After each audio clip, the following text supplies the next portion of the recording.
please join me in welcoming a true friend and an alumni of NACo, Congressman Gerry Connolly.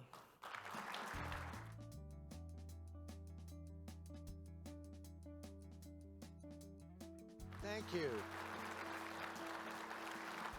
Thank you. Thank you so much. It's great to be back at NACo. I am a believer in local government. I believe it's the most noble level of government.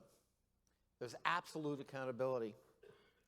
Although I had an interesting experience when I was chairman of Fairfax County, Virginia, my daughter was in the 5th grade, and she asked me to come and speak to her 5th grade about the differences between federal, state, and local government. And I have to tell you, I gave a stem winder of a speech to that 5th grade. I talked about the Dillon rule. I talked about the delicate balance between taxation and the provision of services. I talked about the public process and inclusivity. I wound up with great panache, and I got very polite applause from that 5th grade. With one exception. There was one little girl with her arms akimbo and a scowl on her face, and I went up to her and I said, "You didn't like my speech?" She said, "No, I thought it was boring." My daughter could see the stricken look on my face, and to comfort me, she came running up and said, "Dad, don't listen to her. She just repeats what everyone else says."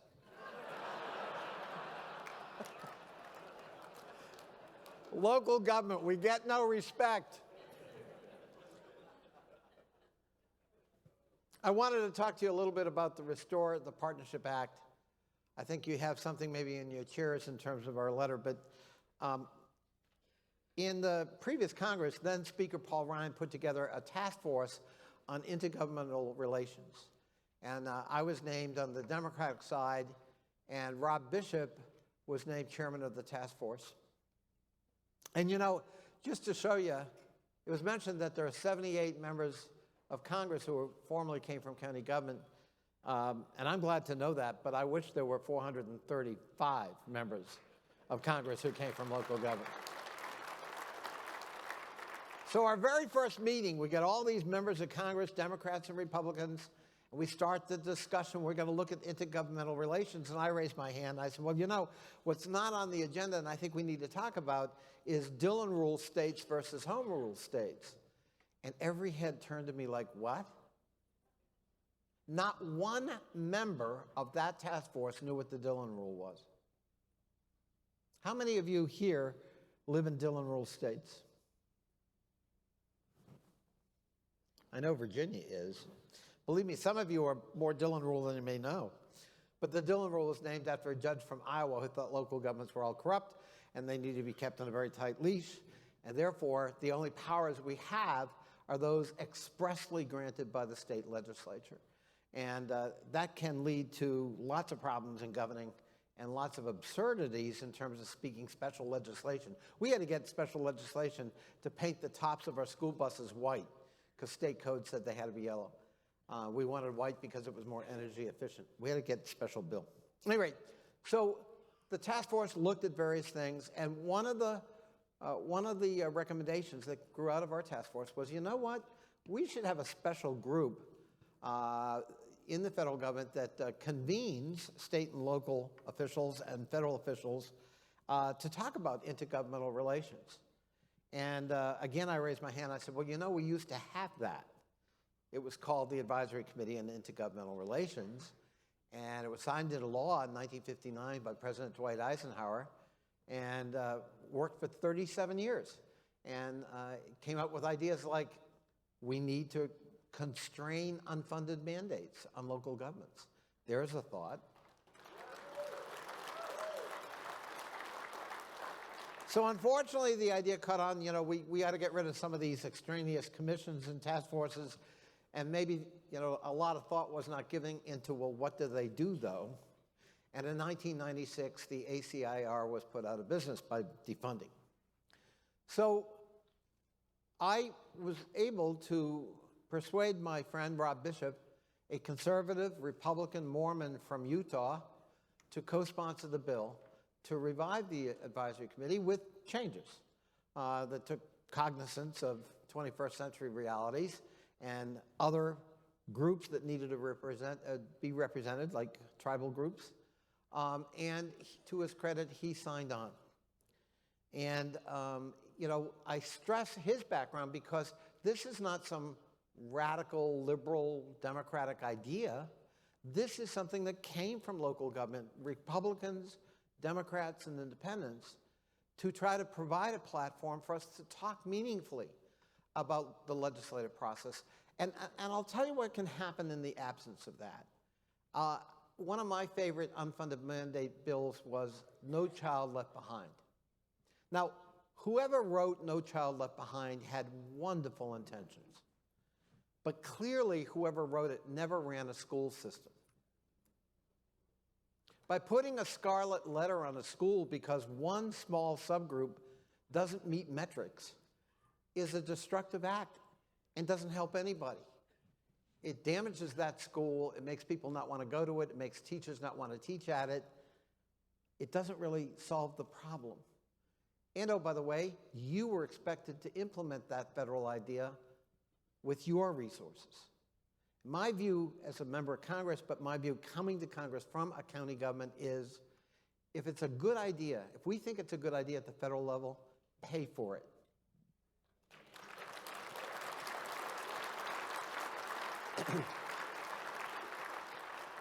So at any rate, simple idea, let's revive the advisory committee through the Restore the Partnership Act. I got a good Republican co-sponsor, but he's retiring at the end of this year. So I need your help in finding Republican support. I need your help in making sure my Republican friends understand this is not some radical idea. This is something that will help the partnership at all three levels of government. And certainly at the county level, we're dealing with very basic issues in terms of providing services and worrying about that tax rate and what's the right balance and how do we meet growing demands as our population ages. We've got a new one, a public health crisis through coronavirus. Well, nobody foresaw that a year ago, but that's going to fall on local governments and our public health systems in partnership with the federal government and our state governments. So there are always new demands, and we've got to have a mechanism for adjudicating that, for giving us a platform to make sure those issues are heard. And that's what the Restore the Partnership Act is all about. So I need your help while you're here in lobbying Congress, and especially on the Republican side of the aisle, to persuade members to get on board, co-sponsor this legislation. Talk to Rob Bishop, who certainly is not a liberal Democrat. But he cares about local government, and he wants to leave a legacy of an institutional framework that allows us to talk to one another, to have a dialogue before we pass legislation that will have an impact on our localities. I want to thank you for having me here today, and I would love to open it up for some questions before the next speaker. Anyone want to go? I got 3 minutes and 58 seconds. And I know you're not shy. I was one of you. Somebody. Yeah. Have we got a mic? Yep. My question is, you just talked about what goes on in Congress when they are coming up with it, and I love your idea that if you think it's a great idea, pay for it. Why, during the debate of certain laws or regulations as it's coming to the counties, is there no mention of it in besides what you're trying to sponsor here? But why do people just completely obliterate us during that conversation? There's an old expression, where you stand is where you sit. If there are only 78 members of Congress who came up through the county government, that means that the overwhelming majority of Congress, 360 members in the House, have no experience in county government. Most members of Congress have no experience in delivering services.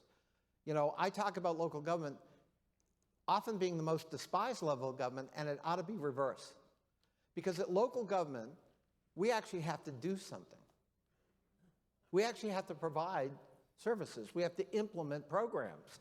And the metrics are absolute. So your citizens know if the crime rate is up or it's down. They know if the pothole got filled or didn't. They know if the schools are performing or they're not. And they know where you live and got your phone number. For most members of Congress, the route to Congress is through the state legislature. And so their whole orientation for their whole career has been legislative, not operational. And they think they've accomplished something by passing a bill. I mean,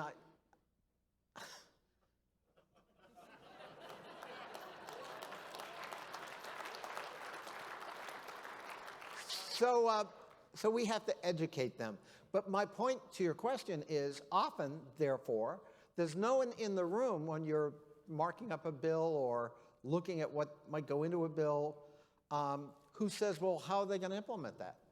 Who's going to implement it? How is it going to be paid for? Who's going to pay for it?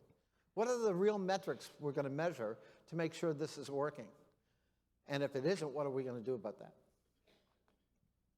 I gave the example of No Child Left Behind. I think it's a good one. Good intentions, but bad operational thinking and unintended consequences and an unfunded mandate. Other than that, it was a perfect bill.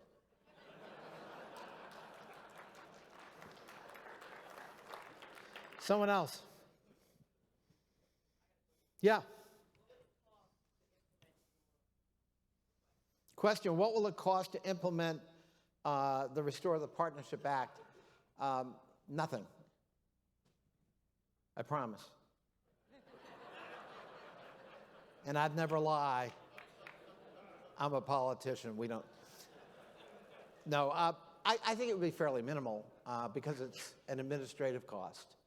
And so I don't think it's going to break the bank. It will not have operational responsibility. So it won't run a program. It won't have responsibility for a budget. But I do think that this was a misguided attempt at cost saving back in 1996, and nobody looked at, well, what then replaces it to have this mechanism.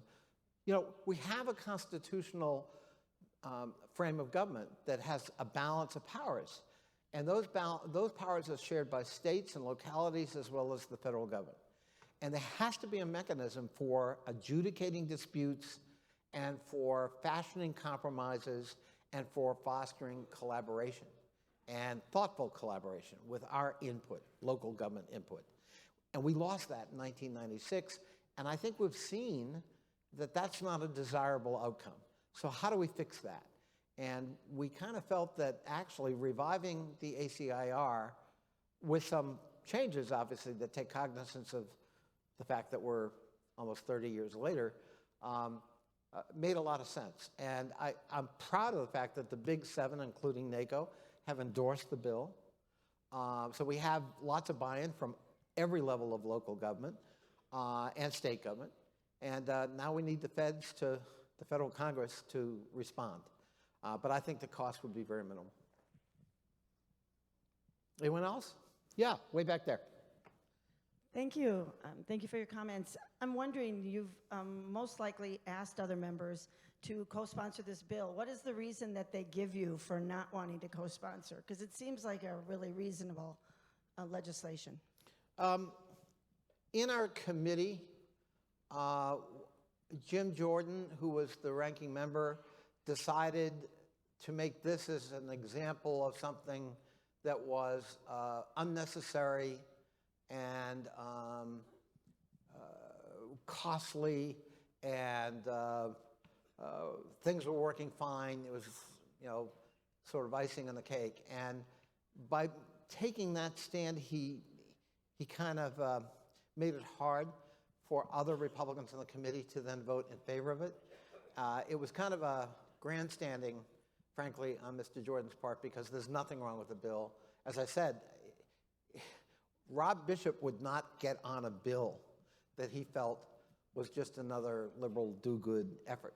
He was persuaded, as chairman of the task force, appointed by a Republican speaker, that we need this mechanism and that this was a thoughtful approach to solving a fairly straightforward problem. So my hope is that once we get the bill to the floor, we will win Republican support. And I know Mr. Bishop is prepared to try to whip it to get that kind of support. But you all are the best advocates and lobbyists for it. If you think there's merit in this approach, you have standing with your members of Congress, especially on the Republican side of the aisle, to educate them and to get some support here.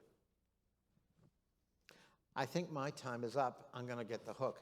But it is an honor and a privilege to join you again. I want to thank all of you for your service. So much of what we do at the local level is unsung, but it's the level that most affects where we live, where we work, where our kids get educated, where crime is prevented and or solved. Thank you for the hours of service you put in for your communities to make them better. Collectively, we make America stronger. Thank you so much.